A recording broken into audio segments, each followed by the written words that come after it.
Assalamualaikum dan salam sejahtera. Dalam sesi pendidikan seni visual hari ini, murid akan mempelajari satu teknik dalam bidang menggambar iaitu collage. Aktiviti ini bertemakan kelestarian alam di mana murid akan menghasilkan collage menggunakan bahan-bahan terpakai.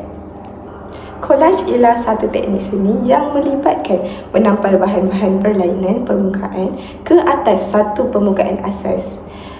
Tujuan teknik ini ialah untuk menghasilkan satu gambar atau karya seni menggunakan berbagai jenis bahan yang berbeza tekstur dan warna. Collage sering menggunakan bahan seperti kertas warna, kain, plastik atau bahan terbuang yang lain. Antara bahan terpakai yang sesuai digunakan dalam collage termasuklah kertas majalah lama, kotak terpakai, pembungkus makanan bersih, plastik berwarna dan juga kain perca. Bahan ini boleh digunting atau dikoyak sebelum ditampal ke atas kertas lukisan. Jadi, untuk teknik tampalan, kita perlulah menyediakan bahan yang telah digunting atau dikoyak.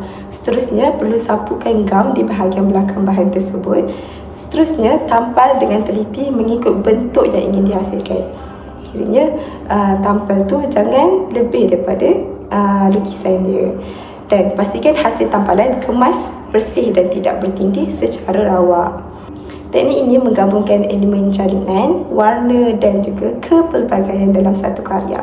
Seterusnya, penggunaan bahan terpakai dalam seni bukan sahaja dapat menjimatkan kos, malah membantu mengurangkan sisa buangan.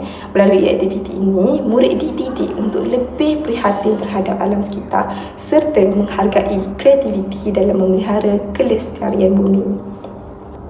Dengan itu, diharapkan melalui PDP kali ini, murid dapat memahami apa itu collage, cara melaksanakan teknik tampalan serta pentingnya menjaga alam sekitar melalui aktiviti seni visual.